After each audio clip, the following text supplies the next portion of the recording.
Welcome, Mr. Sucex Bright. So good to see you. How are you today? Thank you so much. I'm okay. I'm doing well, sir. Oh, fantastic. Our passion for entrepreneurship brought us together, my brother. with the big role that you are playing with the Africa Youth Leadership and Economic Summits. That's how we met, and I'm very grateful to have connected with you. You are a plus in life. Yeah, so definitely my passion is to empower entrepreneurs and business leaders with knowledge and skills so that this can help them to succeed and create jobs, reduce poverty, and obviously to boost economic development. And this is why we are here, my brother. Now, I'm sure our audience would love to know, who is Sucex Bright? Tell us, who are you? What have you done? What achievements have you made? And I mean, there must be a reason why it's Sucex Bright. Okay, good afternoon, everyone.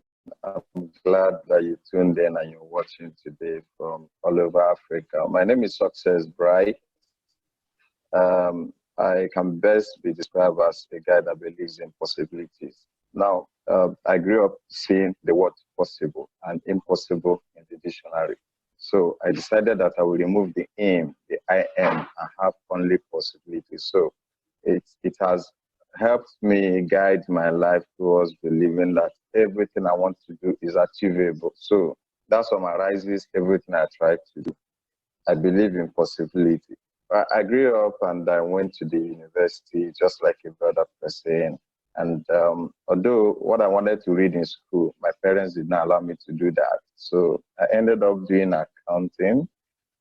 It really played a huge role in my life as much. Well, then, so I left school and somehow I've been privileged. I've gotten jobs. I always have jobs to do. So I'm not in the class of people that will carry CV and be walking around looking for what to do. So I've been privileged, and I thank God for that. So, but a lot of things shaped my life going forward. I've worked in one of the best places you can think of for a young person who just left school. I've worked as limited, and I've worked in the banking sector.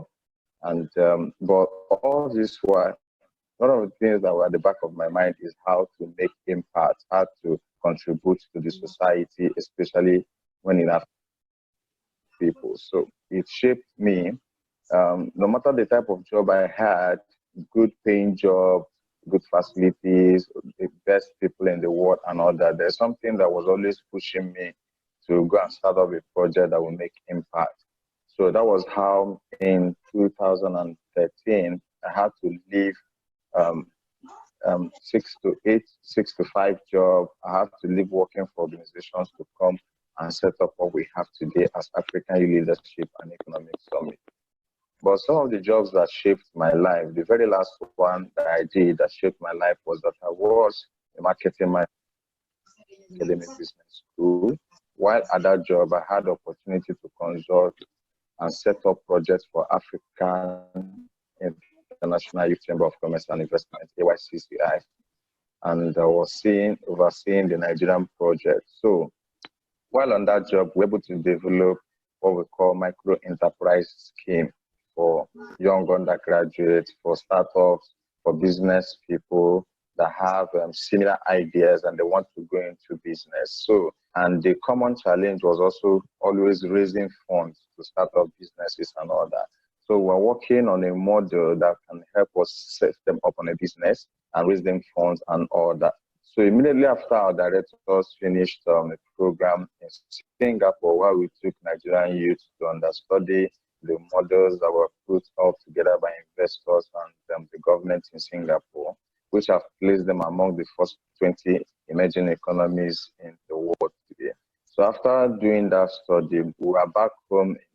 They brought the project back home in Lagos, and I was overseeing the project where we needed to group our young people based on their area of interest when it comes to the ideas, fund them, help them to start the business, and most importantly, supervise them.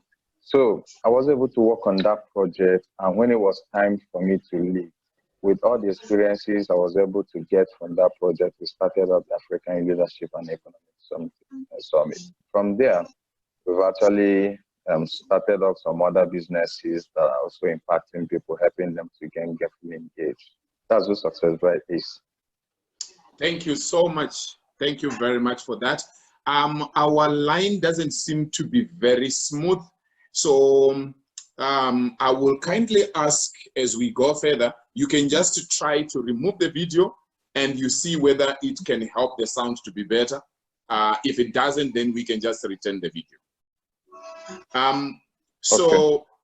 Right now, we want to go into the mindset of an entrepreneur in a crisis, like this crisis that we are in right now.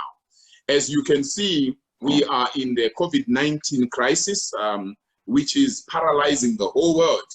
And one thing we know about entrepreneurs is that entrepreneurs are solution providers. So what sort of mentality should entrepreneurs have at this juncture and after?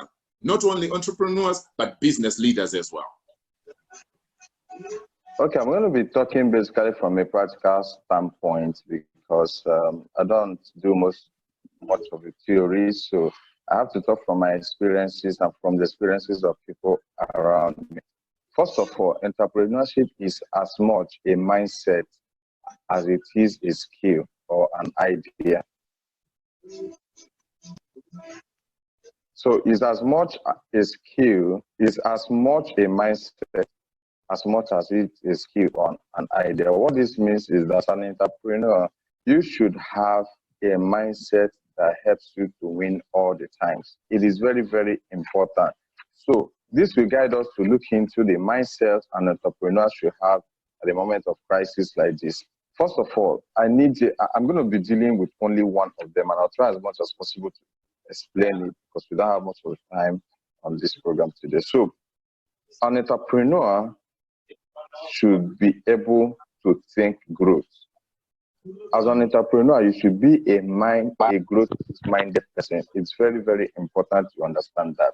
If you are not thinking growth, you will not be able to scale the challenges that come your way. This is COVID-19. Apart from COVID-19, we have other daily challenges that frustrate ideas, that frustrate your project and all that. So a growth-minded mindset will help you to see other opportunities. Now, even in COVID-19, opportunities come when markets are unstable. When you have crisis in the marketplace, when you have crisis in the economics and all that, you find opportunities. And the only people that find these opportunities are those whose minds are settled. So usually, this period, they used to advise people to stay calm, right? Don't panic. Yes, there is challenge. This challenge needs to be surmounted, but it's only when your spirit, soul, and body is together that you'll be able to think a way out of this project. So as an entrepreneur, it's important to stay calm and think growth. Now, during this period, there are ways you can scale your business. Already we know that businesses are no longer working in structures in the four walls of your offices and all stuff like that. So there have to be a way to push your ideas, to push your projects, to push your businesses to the people that need it.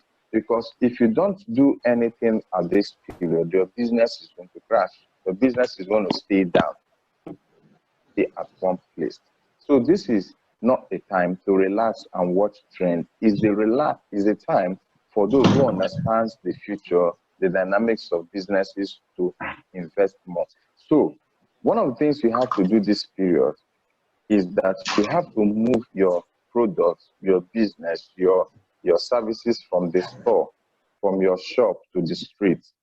Talking about street here, we're not talking about online businesses, digitalized businesses. So person sees opportunities in crisis, sees opportunities when markets are unstable. So at crisis period, the best decision you can make is not to save, is not to hold up cash, is not to store them, is not to keep them where they will be cooling down. As crazy as it sounds, most successful people tells you what they don't do.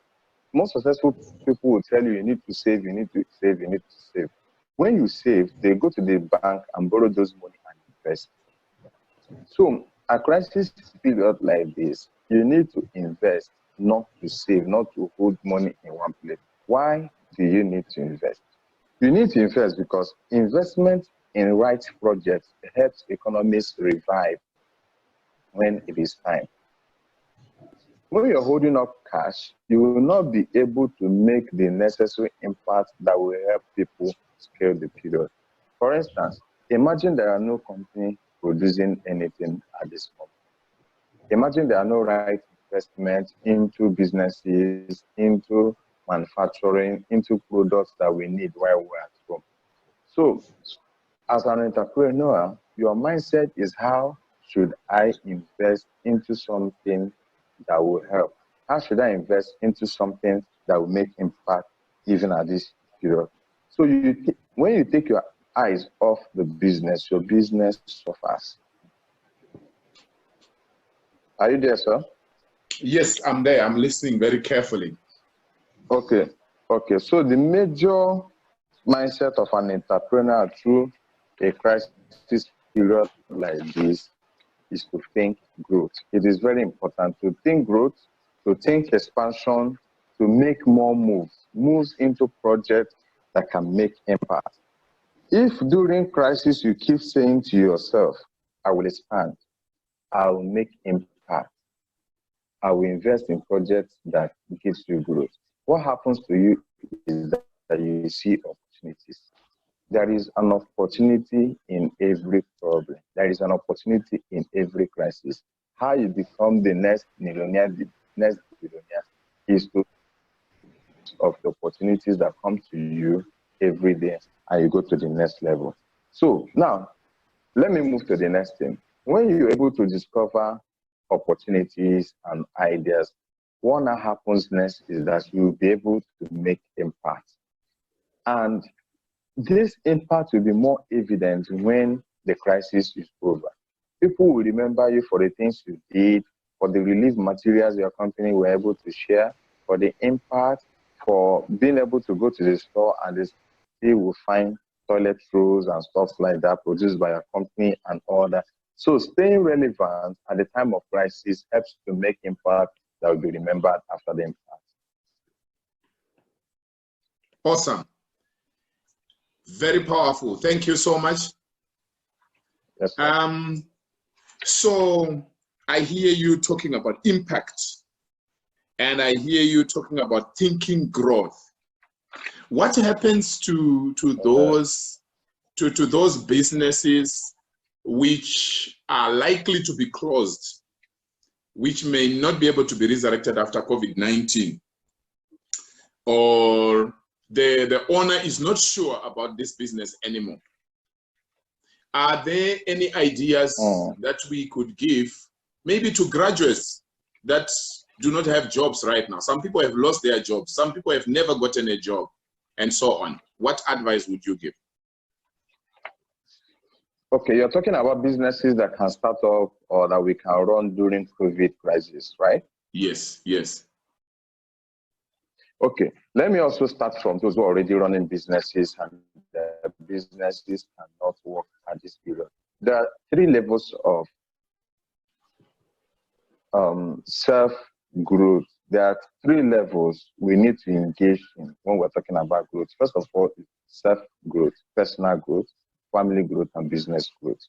First of all, this period gives us opportunity to learn more, to see opportunities, to delve into other things, which we can do through online reading, taking out some courses and all that, so that your mind will be exposed. Then we have family growth, where now you are home, you have to relate more with your family, learn more. Then the most important one, business growth. Now, you're already used to some industries that were doing very well before, but because they are no longer working. So right now we have big losers and we have winners. Assuming your business falls into the category of oil and gas, automobile, you have things like financial services, the banks and all that, manufacturing of non-essentials, you have construction and real estate, and you have aviation and maritime, tourism and leisure. It is very likely that your business is not going to move forward. Now, this is where you need to think forward as an entrepreneur. I'm addressing, first of all, those who are business doing well and their businesses are affected. Now, this is where you can invest in something else. This is where you can start up another business that is either related or completely different. But let me warn, it's always important to do something you know something about. Yeah. Run a business you have an idea, anything about for failure and stuff like that. So, first of all, if you're running a business that is badly affected this period, you need to think of another line of business. If you're not in business at all, you can also think of things like this. You have to think about businesses that has to do with agriculture, agro-business, very important. I explain this. No matter what is going on, as far as we have bread, as far as we are alive, we're going to eat. So there are so many type of businesses you can do under agro-business. You can do processing. You can even do the farming itself and stuff like that. You can be a middleman distributing and order. But anything that has to do with food sells anytime, no matter the prices. I will come to the distribution network and order. Right now, in most places where there are lockdown, there are exemptions for those who are distributing. There is exemption for those who are bringing it to where people are to market and order. So there is movement for all those type of things, which tells you that it's a good business to do. So if you're processing, depending on where you are, the country where you are in, and the kind of food you eat. But in Nigeria, for instance, we eat rice, beans, yam, gari, and vegetables and all stuff like that. So there's free movement of these items from where they are produced and where they are sold. And right now, people who are into agriculture, people who are processing these stores, who are selling these things, are making a lot of money in the market because there is a price hike in all of this. So what do you things don't take so much capital to start off? In fact, some of them, you can be a middleman who takes his goods and sell and pay those who are manufacturing. So it depends on your business model and your strategy. It depends on who you are talking to and your network. So agro business is one business anybody can start. Now, for large organizations, you can go into processing of, some materials. Let me use the word raw materials from the farms to make milk, to make Cerelac, to make, yes. We are having a slight challenge with, yes, we are having a challenge with the audio. It's breaking. I think your speed of delivery is fine, but because of the cutting of the audio, is it possible for you to slow down a little bit more? Yeah, sure. Thank you. Okay, so I was talking on agribusiness, agriculture, things we can produce from our farms.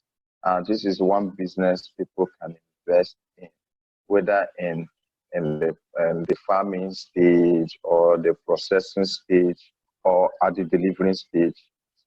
At each of these stages, you can make money and survive this period and keep your business going. It is not a time for you to say that because my oil and gas business is no longer working, or because my maritime aviation business is no longer working, I have to calm down and watch how things are and all that. If you have to stay in business, if you have to keep making income as somebody who already owns a business or somebody who is looking to invest in a business, you should be able to look at the businesses that are still running, businesses that serves people directly, like the agro business, where you have production of food items, processing of food items, and the sales of food items. So at each of this stage that you can fit in, you can join the business. So that's for agro. Another type of business you can do is e-commerce. everything is going online. All right, Sucex. Let me see if I can sort of rebut what you have just said. So basically, what you are saying is this can help anybody all over the world, probably, but especially for us in Africa here, because if you do agro-business, whether you are going to go into farming or you are going to buy wholesale from someone or retail or whatever, or you are going to process food, you are likely to make money. And probably I think another important thing there, Sucex, is that people need to understand that when you are in a crisis, you don't expect to maintain your status. Of course. You don't expect, like you are saying, you are into oil and gas industry. Maybe you have been making huge sums of money. You need to understand that, okay, fine, if oil and gas are not working at the moment, what can I do that can help me for now? I may not be making a lot of money, but if I start supplying foods, which is what people are looking for, I can be making something. Remember, it's not always about the money, it's also about the fulfillment.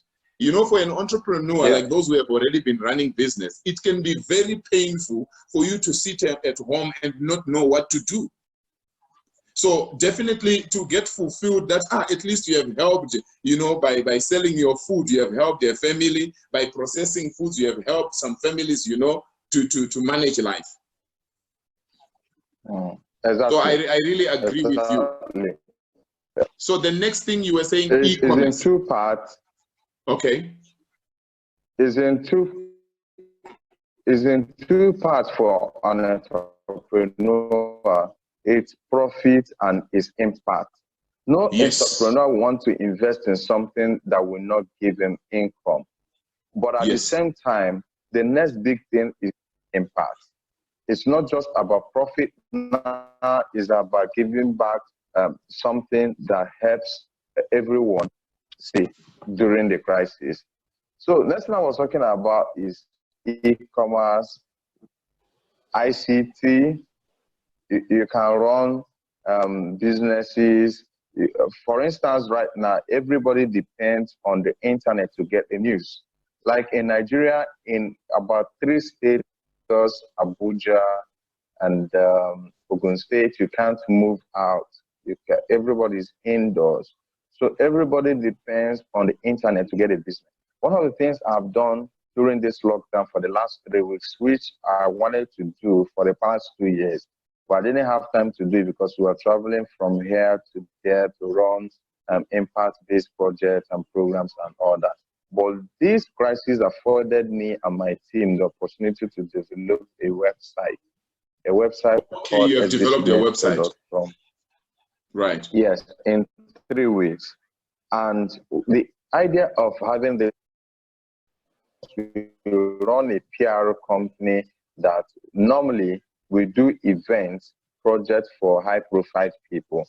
But we've always wanted to do a website where we can have their profile in it and push out their brands, but we're not able to do it. But this crisis has helped us to be able to set up this blog, this website.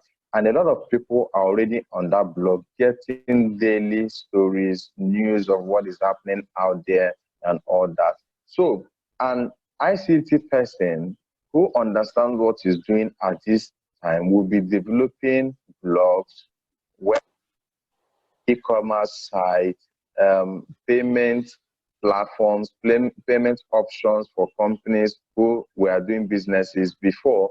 You take money to the bank to deposit and all that. But right now that nobody is going out, people can make payments through websites, through platforms, and purchase goods they want to buy and all that. So ICT is a key business area for people who want to invest at this point in time because it runs on the internet. You can still do your business, you can still take your orders, you can still sell your goods and your services through the internet. So another business. All right. Another business. Okay, so basically what you are saying on the second one after agro-business is the ICT and e-commerce, like you have done a website, you know, where you can be able to communicate with your customers.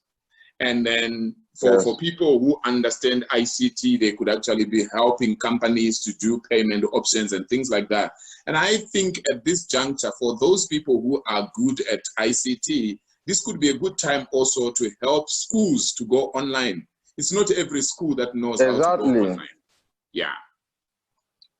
Exactly. The thing is that school is one of the industries that are badly affected by this.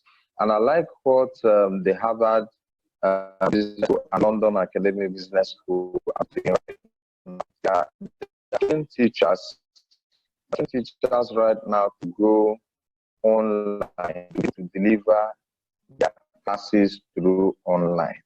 So I know of some schools that are already keen in. Do you mind repeating what you just said concerning Harvard and London School of Economics?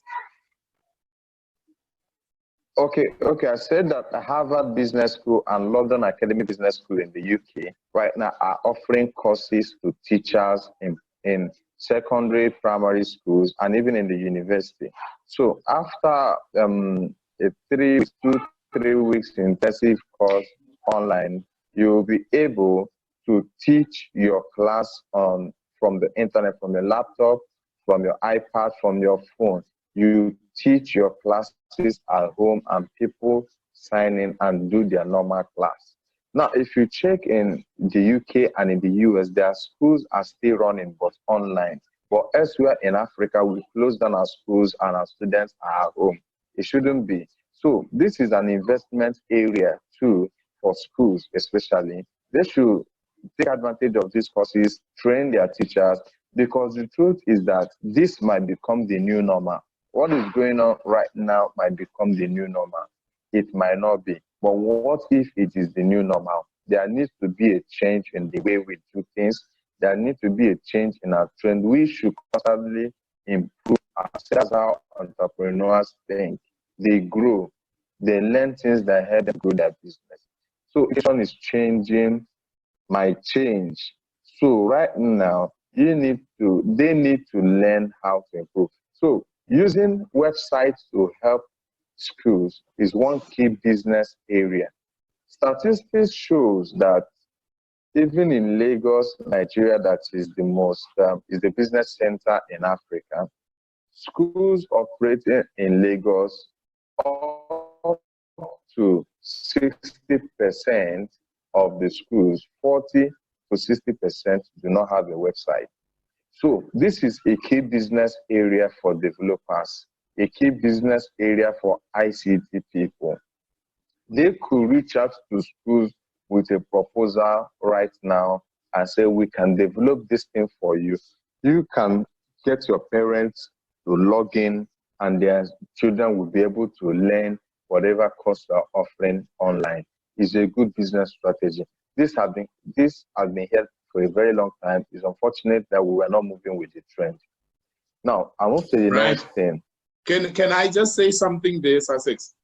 I think also, yes, apart from doing websites for the developers, if there are tutors out there or teachers and lecturers who have closed the school because of this COVID-19, which we don't know when it's going to really end in most places, somebody might need to teach people, for example, how to have a class on Zoom. Somebody can actually teach people on how to have a class on Microsoft Teams, how to have a class on Google Class, things like that. So those things, because somebody might say, I'm not a developer, so I don't know how to develop a website, so there's no chance for me. But if you understand any of these platforms, Google Classroom, you understand Zoom, or you understand Microsoft Teams, you could actually, be helping people out there and get some cash coming into your account. It's a serious business opportunity for anybody who wants to. Yeah. Okay, so we also look at healthcare. I mean, outside eating, the next thing is that people want to be healthy. You see, doctor, it's very shocking how we have gone from having abundance, looking for more money, looking for more flashy things, looking for how to become better than the other person, looking for how our companies can be quoted in Forbes. So where we are struggling, just breathe. Everybody just wants to breathe and be okay, you know. So healthcare is the next big thing after feeding for those who are okay, because at one point or the other, you will need to get paracetamol, you will need to get medicine from the store. It becomes more difficult after 3 days. You need to see a doctor and all that. So at this time of COVID-19, healthcare will be one of the best growing segments in our economy. So those who are in that business or those who have qualifications as pharmacists or as doctors should think of practicing now. Those who don't have, but they have people or they can employ people who have gone to school and qualify in those areas should think of investing in healthcare services. It can be public healthcare services, it can be personal healthcare services. But investment in healthcare services at this point in time cannot go wrong. Even when there are no crises, people always go into the hospitals. How much more now? So it is a very viable business project that anybody can invest in or get into. Thank you very much. I think that is well said, that after agribusiness, we go to e-commerce, then we go to healthcare. Honestly, I mean, in many countries where there is this lockdown, you realize that the pharmacies are open, the hospitals and the clinics are open because they are essential services. And in some cases, you actually find that the hospitals and the clinics can't even hold enough of the people that are suffering. I was just thinking as you were talking, because there is a nurse who once came to me and said he had an idea of having a mobile nursing unit, whereby, for example, somebody says, oh, my child has been burned by hot water, and this person doesn't want to take the child to the clinic. They can just ring the nurse, and the nurse will come to their home. That could also be very useful, although it's a bit risky now with this COVID-19, but it's something to consider. Anything that can help your customers or your clients to have convenience, it makes a lot of sense. Apart from being risky, it's also limited in scope. For instance, how many nurses do we have that will cover homes, as many homes as possible and stuff like that? You know, so it could be a bit challenging because a nurse can be in my house and you call the same nurse to come over. So it's going to be a bit challenging covering all those homes.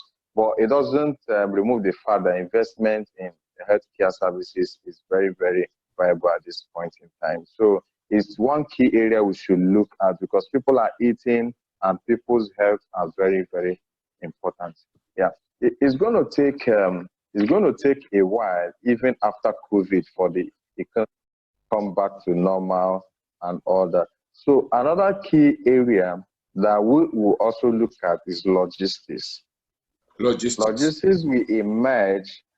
Yes, logistics, new ways to make delivery, new ways of logistics will emerge because we need to guarantee the sustainability of supplies. Yeah, so, and this cuts across almost everything we have discussed. People are farming, people are processing, it needs to be supplied to where it's needed. People are in their offices producing one thing or the other that is essential, that are needed. It needs to be transported to where it's needed.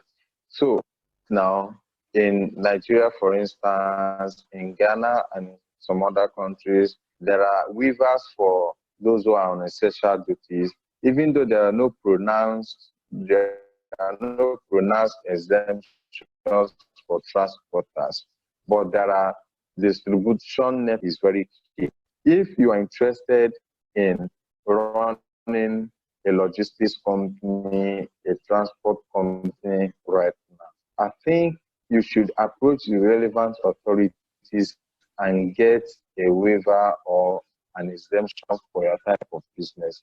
But then you need to be able to convince them that you will be doing supplies for essentials, you'll be doing supplies for food, you'll be doing things, or all those things that have been exempted, like fuel for energy and stuff like that. Because I'm thinking there are new ways to do logistics will emerge.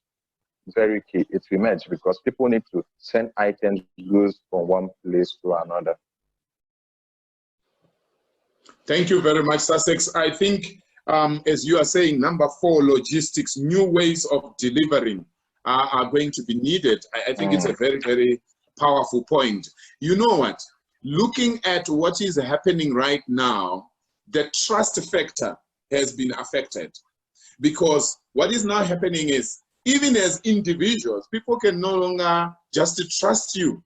Like in places where there's a lockdown, you can never be sure whether you want to ask for a permit to go outside your door or outside your yard, because you don't know the next person you meet. Do they have the disease or they don't have the disease, and things like that.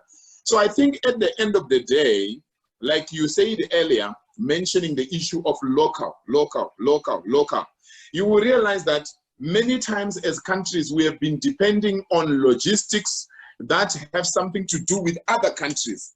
But now we are going to be forced to have logistics that have to do with the people in the country. And you might find that our supply chain network may not be as localized as we would have wanted it. After COVID-19, the trust factor may still be affected, such that borders, you get what I mean? Borders will still look a bit closed, which means as local people within your country, you need to be thinking right now and strategizing what you are going to do to take part in logistics, if it's something you are interested in. If you are already in logistics, you need to start thinking of creative and innovative ways of doing logistics. You see, Doctor, what is happening in the world has taught us a lesson, or should teach us a lesson. Right. For some time, we've depended so much on the Europeans. We've depended so much on the West for almost everything. We import almost everything from them. I don't know about Botswana, but most of these other African countries import even matchstick, toothpick from Europe, from China, and all that. So I think this should teach us a lesson that some of these Western countries are also vulnerable, because looking at the death tolls and the impact on the economy, impact on social welfare, impact on the whole thing, nobody is looking out for anybody right now. US cannot help you. China is not going to help you. UK is not coming to your aid. Germany is not going to help you, because they are facing their own crisis, which is even more than what we're facing in Africa. So I think one of the things we can learn here in Africa is to develop our own. We have abundant resources. We have the manpower. We have the capacity. We also have hands that can produce the things we know. As of today, the highest number of skilled workforce in the US are Africans. So we should look inwards and think of the things, how we can refine our processes. We're talking about logistics. We're not going to be depending much on most of these foreign organizations to help us now. And I'm not sure, after COVID. So we localized way of helping ourselves in production and the things that we require in our logistics chains and all those, in our distribution network, and even in manufacturing the things we need and trust our own products. It is to that point now, because it has been seen that even these Western countries are vulnerable to diseases that they can contact. So we can look inwards right now and develop our own process and stop over depending on foreign countries for what we need in Africa. I surely agree with you that what we are learning is that we cannot continue looking outside. It was a good thing, I mean, to have the global village, but this pandemic, and probably, who knows, maybe there are other pandemics that will follow, is teaching us that as local entrepreneurs, we need to, you know, think global, but we start local and be able to provide solutions for our local market. For example, when we talk of creativity and innovation, I remember there is a company that I was trying to help, that I was consulting for. They are into logistics, actually, and they are one of the best. And one of the things that came up was the suggestion of starting to use drones. But you know how people delay? They had the money to actually buy drones for delivering parcels and things like that. But they took their time. Imagine if they had gotten all the licenses in place, and if they had bought all the drones and things like that, even at a time like this, they could still be delivering, because you just send a drone and it delivers to somebody's yard. So it's something that, you know, every business leader, every entrepreneur needs to be thinking about right now. We need to think outside the box. If there is a time where we need to think outside the box, is now. So I truly make the right investments. Yes. Yes. Yeah. All right. So that was number 4, logistics. Yeah, number 4, logistics. So we've talked about agribusiness. We've talked about ICT, economics, logistics, healthcare services, and you know. So these are the things we can immediately look at that looks like a business that can work right now. If you dissect them further, they can now go into other things you can do. Gone are the days. Right now, fashion is not a business, because nobody is going anywhere, so nobody is wearing clothes again and all that. So everybody is basically, so if you are in business, you need to look for something else to do, because people are no longer gathering in one place to do something. Basically, global economy will take some time to rebuild. So right now, we need to start looking at these options that we've stated above and look at how we can, you know, make them work. You see, there are another set of business that is working for the youth, especially those in the entertainment industry. Now, we no longer come into a particular hall for comedy shows, for music festivals, and all that. And but there is a trend I'm observing in Nigeria and in Ghana, for instance. I've seen a bit of it in South Africa recently, where we have our entertainment artists going online to drop a skit. Now, they drop a part of their art in 2-3 minutes for people to watch. Channel you pay, so you get money from either Google AdSense, or they have a kind of royalty paid for you for people watching your skit. Now, the thing is that people are bored at home. People are, let me use the word lazy, because there is nothing more to do. So we wake up, we eat, we sleep back, we go on our phone and we watch things, video content especially, and others. So for those in the entertainment industry, all hope is not lost completely. You can now put your art into creativity. Draw a 2-3 minute video on your craft. Either you're singing, or you're doing comedy, or you are doing stage drama and all that. So you do your thing. It can be solo, it can be 1 or 2 people. Drop the skit online and promote that same skit with as low as 500 naira or 1,000 naira. That should be like about $5. Then you promote it online. A lot of people get to watch it the same time. 2 things that happen is that, 1, you get popular because people have a lot of time to put up now.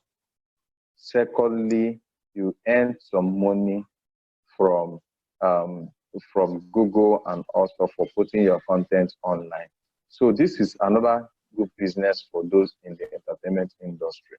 Recently, African legend Two-Face Idibia did an e-concert, electronic concert, sponsored by one of the beer companies in Nigeria, and over 100,000 people watched that live concert on Instagram.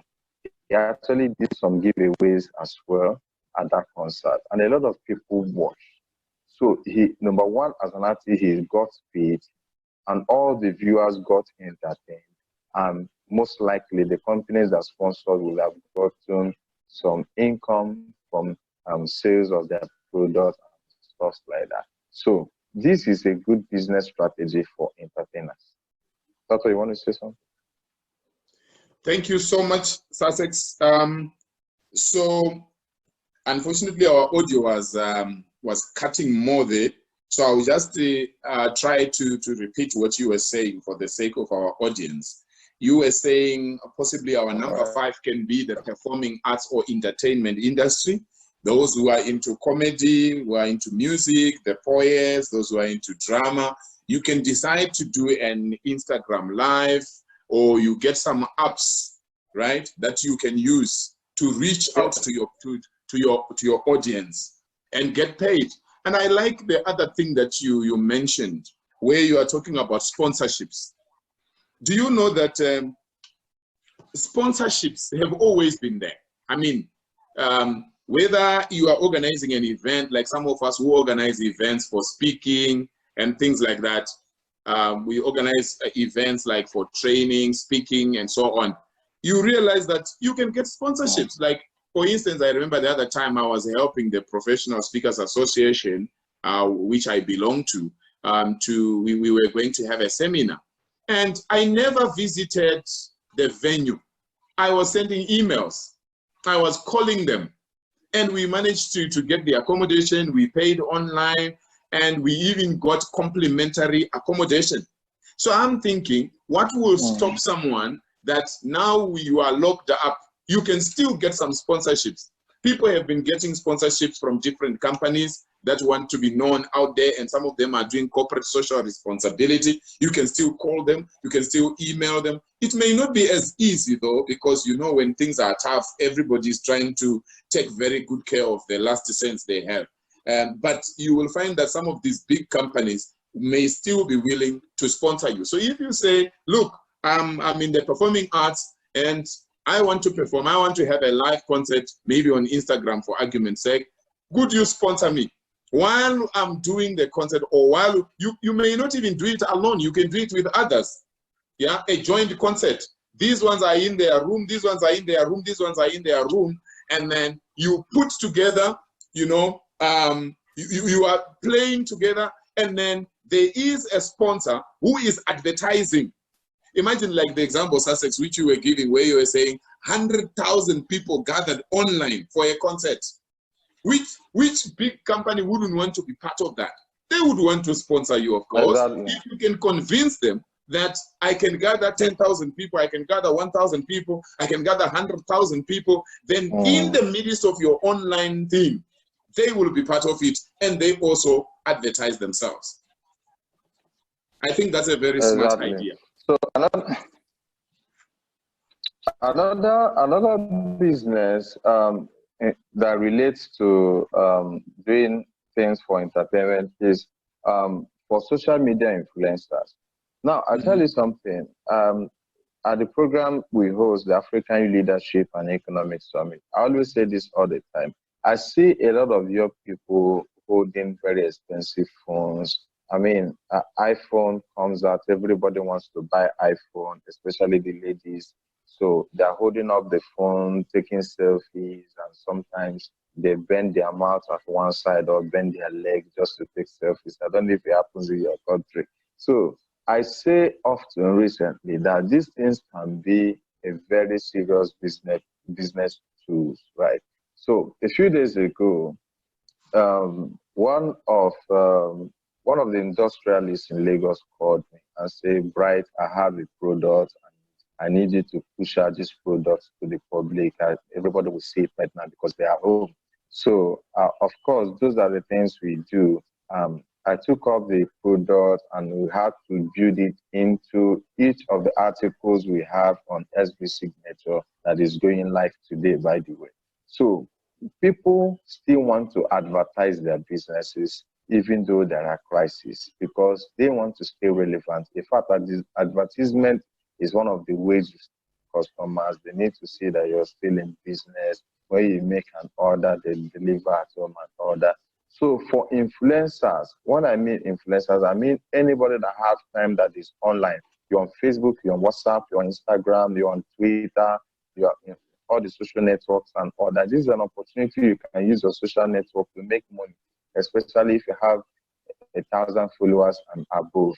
You know, for some of us, we grew our active participation from just 10 comments to where we can have over 200 comments on a particular post we make, even if it's not a serious post. So you can sell anything on your handles. It's another way to make money. So grow yourself online so that you can be able to sell people's products. I make money putting up people's emails, article, flyers on my Facebook page. In fact, I can tell you that most of my businesses were gotten from Facebook. While we play around, joke around, post things that are serious and unserious, and you laugh and you abuse me on my Facebook and I busy back, almost all those times I make money online. So that is another good business strategy. You can become an influencer on social media at this period. Volunteer to push people's flyers, volunteer to push people's products on business. When they get one or two business, they start paying. It is very important. Awesome, awesome. Thank you so much, Sucex, for that. So I think the way I'm getting it, there are those people who are already influencers, who have a lot of followers, like Sucex, who can be approached by people to say, can you advertise this for me? Because they are leveraging, those people are leveraging, they are taking advantage of your capital. Because being an influencer on social media is actually capital, it's money. People can take advantage of that, so they need to pay you. Now, there are also other people who do not have influence. And I would say, it's never too late. As long as you have access to bundles of airtime or you have Wi-Fi, this can be the best time for you to start on your journey. There is a video I did some months ago, and I was saying the reasons why every African must have a YouTube channel. I don't think many people took me seriously. But I was really feeling like, you know what? Africans, we like receiving. We like asking for help from elsewhere. We like consuming. Why don't we produce things? Why don't we have a lot of videos, for example, teaching us on baking from Africa? Why is it that if I want to learn about plating hair, I will get a video from America, from the UK, from India, from China? Don't we have Africans who can do these things? So I think in support of what Sucex is saying, we are saying that every one of us has the potential to become an influencer in one way or the other. All you need to do is to have a heart to make an impact. As Sucex was saying right from the beginning, you must have a heart to have an impact. For example, somebody will ask me, where do I get the time to interview one person every day? Like today, interviewing Sucex is the second person. It doesn't end with interviewing. You see, it has got costs. Nobody is paying me for this. But it's their heart to impact lives. And as you do that, you will be surprised. Some people will identify you from far away. And it ends up bringing you money. It may not be today, it can be in future. So I want to say to people, you can either have a YouTube channel, or maybe you realize that Instagram is the best for you, or maybe you are good on Facebook. Identify a social media where you do content marketing. Content marketing is where you are teaching people about something. You teach people about something that you are passionate about, or something that you know more about. And as you do that, you develop a following. People begin to like what you do. And as you develop a following, if you develop, let's say your YouTube channel has 1,000 subscribers or more, and you have the number of views that they expect, you can start earning money from there. Facebook does the same thing. On your Facebook page, if you have got 10,000 followers and above, and you have more views per, depending on how they look at different regions differently, you can also earn money from Facebook. People do live events on Instagram and things like that. You need to find what works for you. Some people have become influencers on LinkedIn. If you are a professional, I think every professional needs to have a profile on LinkedIn. There are people who are influencing there. So exactly. You might find you become a star on Instagram, or you are a star on Twitter, or you are a star on Facebook, or on two of them. I think this is just to try and say there are those who are not yet influencers, but you can begin to follow your heart and begin to touch lives. Before you know it, you start making money out of it. Exactly. So in summary on this topic, remote working, working online and stuff like that might become the new normal. So it is time for every one of us to start looking inwards to find out something we can do. In fact, the truth is that going forward, the people that might be going out to offices are going to be people who are into greater manufacturing of essentials and all that. So the rest of us might have to work from our homes, some part of our homes to offices, for those in administration, for those in operations and all that. So it is time for us to begin to think of things we can do. In the US, they've been advertising for some time. You can work from home, make money from home, work in a number of hours, your data and stuff like that. So it might become the new normal. So for any growth-minded person, this is the right time for you to begin to think of things you can do from the comfort of your home, from the comfort of your office, and be able to make impact and also be able to make profit. Thank you very much, Sucex. You remind me of a message I got from one of my followers. I think it was yesterday or the day before yesterday, and she was saying to me, Doc, can you help me to get an internship? And in my mind, I was thinking, internship at this juncture, who will take somebody on internship? Well, it's possible, but so I said to her, why don't you look online, first of all? Because you frustrate yourself. Right now, companies are thinking of laying off people. Companies have been laying off people.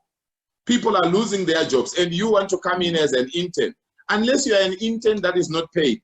But also there's the trust factor and all this. After this turmoil, it's difficult for people to just bring anybody on the team. So I advise them, there is no harm in you looking towards getting an internship, but at the moment, I would suggest that begin to look online. What can you do? And I think this is the best time, Sucex, for people to develop themselves. You mentioned personal growth, family growth, and business growth, and I like that. There's somebody who doesn't have a job. There's somebody whose business is closed right now and is hoping that, no, the business will open soon. Perfect. There's somebody who is still looking for an opportunity. What can I do online now or afterwards? Perfect. But while you are waiting, what do? You have to develop yourself. It's the time to read books. It's the time to watch videos. It's the time to attend sessions like this one. Highly appreciated. So we need to be developing ourselves. You know, sometimes it's not good to mention what we do in our own lives because some people will take it as a prescription. But do you know that we are on lockdown right now? But last night I slept 2 hours and then I had a nap 1 hour during the day. So all in all, I slept 3 hours because I'm working. But I see some people are saying they are tired of sleeping. And I'm wondering, wow, people are different, you know. I don't know. There is difference in drives. Yeah. This is the time. This is tonight. I'm going to be attending a webinar where I'm learning from others who are better than me, who are higher than me. There are so many free webinars out there. Of course, we can understand that some people don't have Wi-Fi and things like that. But like somebody once said, the money that you were spending when you were going to work, you were buying fuel for your car, or you were paying for public transport going to work, isn't it? Or going to school. That money you were supposed to use, probably it's time to use it to buy airtime bundles so that you can be able to increase your education. And develop yourself. And develop yourself. You know, yesterday somebody challenged me, Sucex. Somebody challenged me yesterday.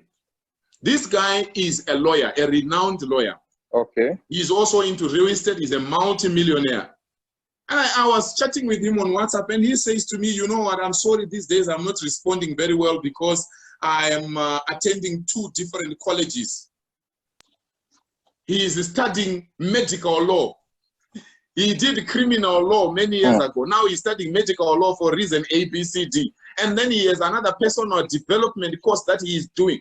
I'm like, what? Some people are so hungry for knowledge, while others are sleeping and they are hoping that somebody will That's a good give them money one day. These people who become wildly successful, they work very hard. They work very hard. They keep educating themselves. Now, I'm not saying that I sleep 2 or 3 hours every night. That's not what I'm saying. But I was just trying to show the drive to say, I cannot just be sitting. I have to pay the price for my success. And I must work more now than ever before. You know, there's this thing I always tell people in my classes. The difference between the rich people and the poor people is that a rich man invests his time in something productive, while a poor man spends his time complaining about everything. So this opportunity we have right now presents us a chance to read, presents us a chance to develop more, present us a chance to invest in ideas. The poor people are waiting for who will give them, are waiting for who will support them, are waiting for government palliatives, are waiting for government to credit their accounts and all that. Those are good. They are social welfare, and every government should have a social contract with its citizens. But then, why would I want to be in the class of people needing help from government when I should be a source of help to people? So this time is teaching us a lot of things. A lot of people who are growth-minded, like I always say, are already engaging in something very productive. You know, another thing that is going on in our climate these days is that a lot of people are associating what is happening now with end time. Fine. I personally believe that the end time is here. Christ will come soon and all that. But I asked a question yesterday. What if God decides to give us more time? What if God decides that I'm not going to send my son to come now? So what if we have another 10 years to live on the earth? I ask people, what is your post-COVID plan? What plans are you making for the next 10 years, assuming COVID ends and Christ did not come? So it's important we have a plan in place while we live a straight life. Unfortunately, a good number of people don't have such plans. And you see, COVID coming also exposed a lot of things. COVID, we were not planning for it. Nobody was prepared, and it came. It has exposed a lot of things about people who are serious with their business, about people who are making profit, about people who had business structures and people who did not have. So it is time for us to learn some big lessons from what is happening now so that we can improve our business when this is over. And something every one of us should realize is that recoveries after COVID is going to be an important part of what is going to happen. It's going to be an important part that we will never forget. Some people will recover quickly, others will not. It all depends on what we are doing right now. So I would suggest in Nigeria, there are some intervention funds from government for business people. It is very unfortunate that it's not everybody that can access such funds, but there are still people that can access funds. That's where having a viable business plan comes in place and stuff like that. So if you can have access to intervention funds from government, for businesses, from financial institutions, you should take it. we should be prepared, because after COVID, it's going to be a serious horse race. Everybody will be in the market at the same time, trying to bring back their business, and some people will be going to the next level while others will be dropping down the bottom. So it's going to be an interesting thing to see when this is over. Thank you very much, Sucex. You know what, that issue you are bringing up is very interesting. Where Christians in particular like to say it's end time, so now we can fold our hands. We are just waiting for Jesus to take us. Who knows the time? I personally live as though I still have 50 years to go. We're still pushing, holy, living a life for God, preaching Christ, helping as many people as I can. I'm ready for heaven if Jesus comes. But if he delays, I'm impacting lives. That's the attitude. You know what? Yes. People have always been talking. Whenever we have something very difficult that people don't understand, they start saying Jesus is coming.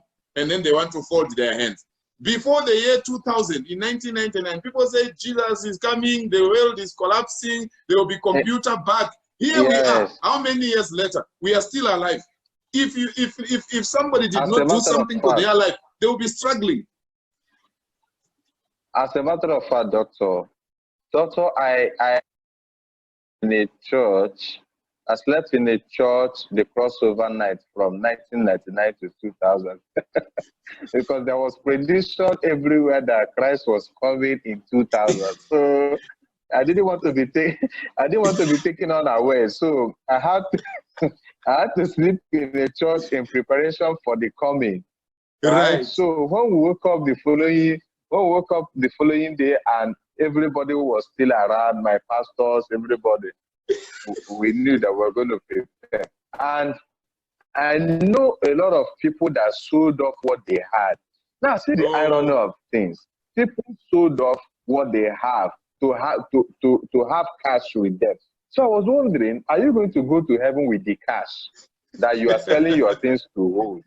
I mean, if you look at it critically, we need to be living right, but prepare for the future. Yes. Because even the Bible said that no man knows when he will come. So it will be foolish of us to start and be waiting, and you become earthly useless. And also remember, Jesus said, occupy till I come.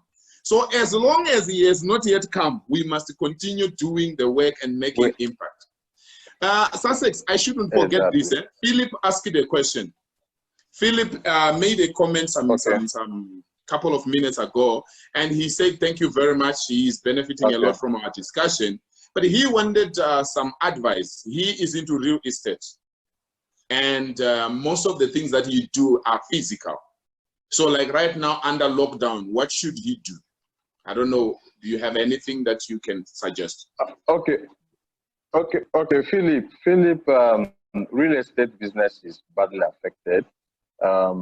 Right now, one of the things I would tell you to do is to sit down and look at your passion. What you're passionate about. You see, ideas, businesses run from what you are passionate about most times. It doesn't mean you cannot run on advice from your financial advisor, from Times Journal and stuff like that. But most times, people start off with what they are passionate about. What I do today, basically, is what I'm passionate about. Now, what I do today is not a business per se, but it's giving me a lot of business opportunities and income. I was passionate about making impact in people's lives. I was tired of going to work every day when I was working. I've had some very good jobs. But one thing that happened with me was that each time I was in a bus going to work, I would always see a lot of young people who have no job. They play football at the middle of the road. Some of them snatches bag in traffic and stuff like that. So I kept thinking, what can I do to make impact in this kind of people's life? And tomorrow they will say, if not because of Sucex Bright, I won't be working. If not because of Sucex Bright, I won't be here. That was my motivation. So that led me to start up African Leadership and Economics Summit. Now, the second big thing I do is I own a fashion house called SB Fashion. Now, how SB Fashion started was I now organize conferences where I have a lot of people, up to 3,000 delegates coming from different African countries. They come and everybody is seated. They are listening to the range of guest speakers I have and all that. Then I wear a cloth I made, and I come and somebody say, wow, this cloth is fine. And I tell you, I'm a fashion designer. So from organizing conferences for people, I started designing clothes, sewing clothes. So before you knew it, I will use the opportunity, the platforms my conference provides to advertise my fashion business. And today, I design for a lot of high-profile people, and it gives me income.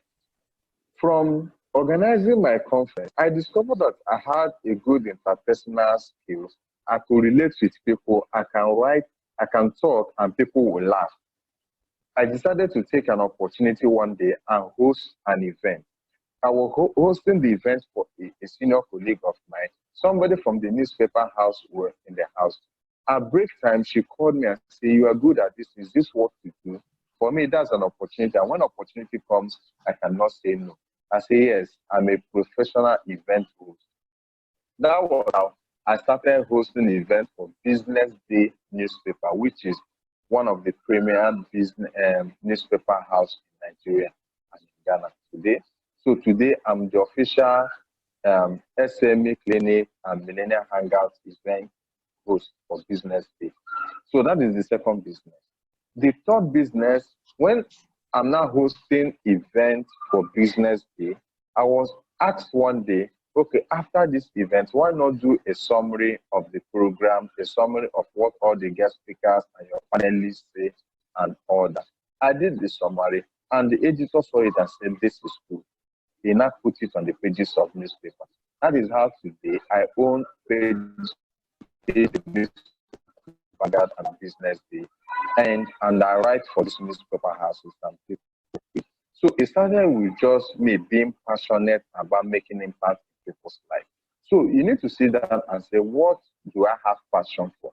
Assuming you have passion in sports, you like to watch Arsenal like myself, or you like to watch Man United, or you like to watch Man City. Assuming your passion is in sport, you can develop things around sport. In Africa today, our sport is not doing very well when it comes to it, when it comes to people watching, mobilizing support for people to watch and all that. So recently, a company approached me from the US, and their name is called DG Sports. They say they want a sports correspondent in Africa. Yes. The only thing I know is how to watch Arsenal match. But that's an opportunity. I took the opportunity and did a last conference and all that. And today I sit on board of the DG Sports as a sales marketing director. So all these things come from passion. What you are passionate about will point you to the type of business you can start. I don't know if that was helpful. Thank you very much, Sucex. I had tried to write a chat to Philip to ask whether exactly what he does in real estate. Does he build and sell? Is he a real estate agent and things like that? I think if there was that clarity, it would be easier also to approach it in a different way. But I think it was good that you actually, in a way, expanded your story for somebody to understand the kind of businesses you do and how they came about. You know, so I think it's a matter of saying, okay, fine, if I'm needed physically for real estate and at the moment I can't do it, then you can find something else that you are passionate about that you can start doing. For example, you like writing, like Sucex and myself, you like writing, you can start blogging.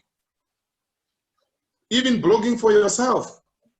You go to WordPress, you can actually make a website for yourself. You can make a blog for yourself. You go to my blogspot, you can make a blog for yourself. You learn from there, you start writing articles, you can Google. That is assuming, obviously, you have the Wi-Fi and internet so that, you know, you can be checking around, watching videos, how to blog, how to what.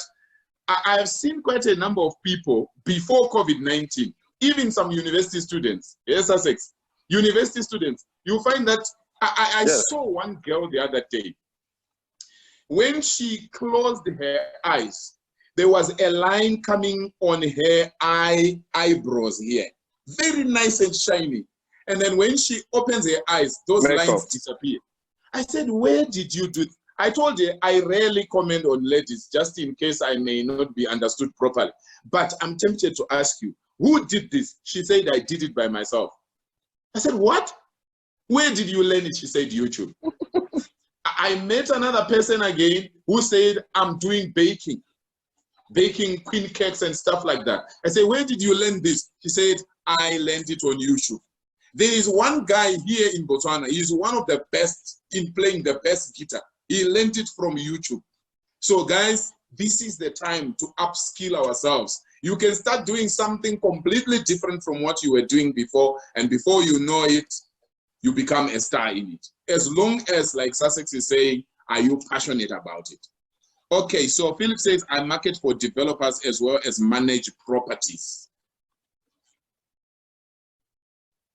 Okay, so that brings us back to advertisement. So if you already market for properties and developers, you already have an edge, a serious edge. So what you need to do is to reach out to more people like that, ask them to slash their prices. When they agree to bring down their markets to the general public and tell them that, use this line, there is life after COVID. Wouldn't you rather buy a property at half the price right now? Because once COVID is over, the prices goes back to normal. Remember, there are fears. People have fears. A lot of people really believe that this is end time. It could be. So a lot of people are doing all they can to recoup some of the investments they've made. A lot of people think that life will not come back to normal, that what we're doing is new normal. It could be true.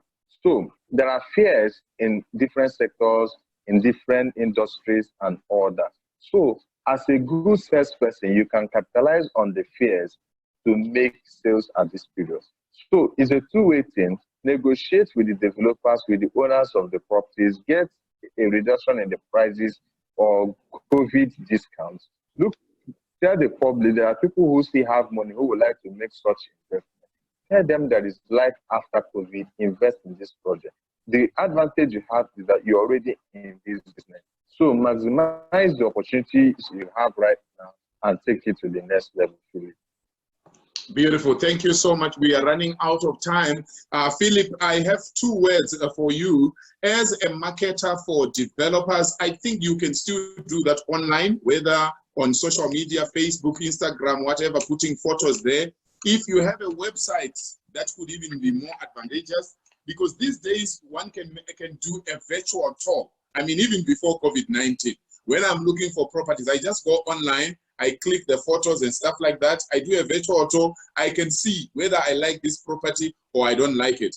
And then for managing the properties, I think if you already have contacts of some of the tenants that are already living there, like I'm not sure what sort of properties they are, but let's say, for instance, if it was a multi-residential property, you can identify one of the most loyal and longest customer to manage for you there. Either you reduce their rent or you promise to pay them something for managing for you. We could take this conversation after the live show. Thank you so much, everybody. I don't know whether there's anybody who has a question amongst the audience. We really appreciate your coming, guys. We appreciate you, Philip, Gabriela, Tawanda, Vesna, and Technospark Youth. Highly appreciated. Thank you so much for coming. And Sucex, thank you so much for your time. Enjoy the rest of your day. Thank you, sir. Okay, bye-bye. I appreciate it. Thank you.